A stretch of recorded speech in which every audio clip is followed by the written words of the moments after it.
രാജശ്രീ വെങ്കിട്ടരമണൻ 130 വാക്ക് English short and speed ഡിക്റ്റേഷനാണ് വായിക്കുന്നത്.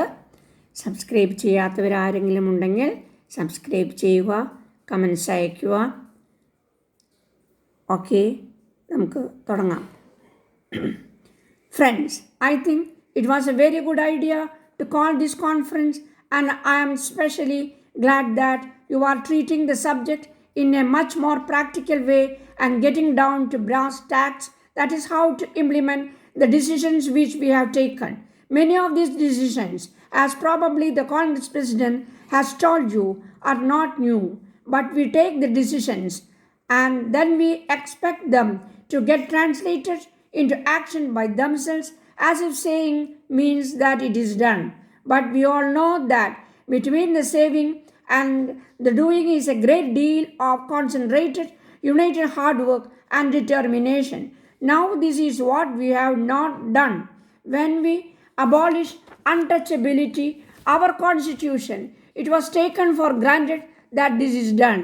We find now that it is not done. So it is not only a question of the economic programs, which are very important, but it is a question of following or changing social attitudes, and that is why I have been stressing that just as in all national policies, Congress is a party which is anti many things. I mean, it is anti untouchability, anti inequality, anti poverty, and anti any type of communalism. But we always try to do things by taking as many people along with us as possible. And in our programs for the scheduled castes, scheduled tribes, and the backward classes, we should also see that no atmosphere of confrontation arises.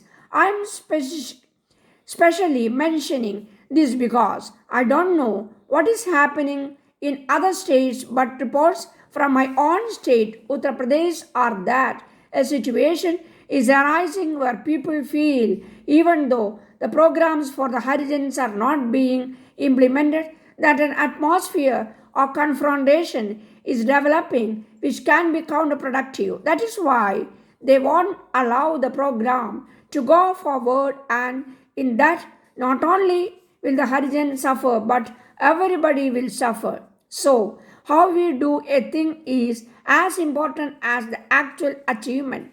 The major problems in India has been one of the poverty and economic backwardness. It has been our efforts in the last years.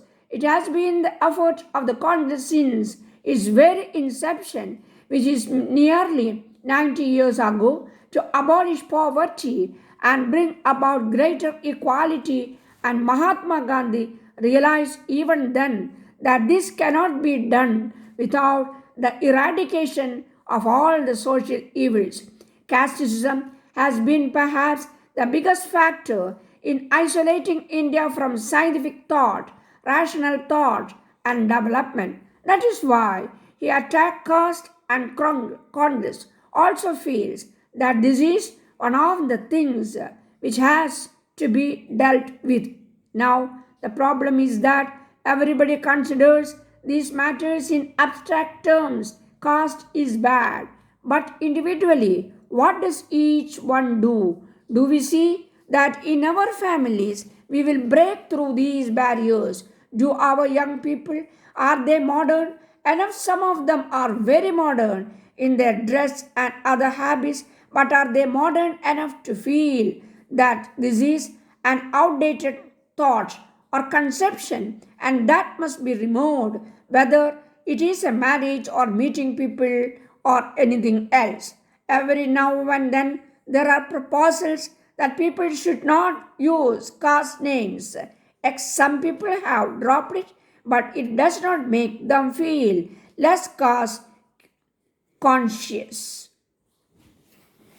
Ladies and gentlemen, I have great pleasure in taking part in this seminar on family welfare and the progress of the nation. I hope you will agree that the development of the country depends to a large extent on the welfare of its people.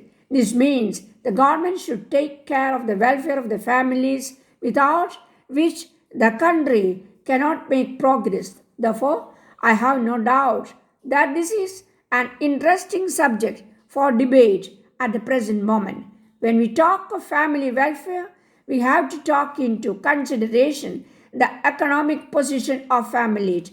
It is not enough if we look at the condition of the families living in towns and cities.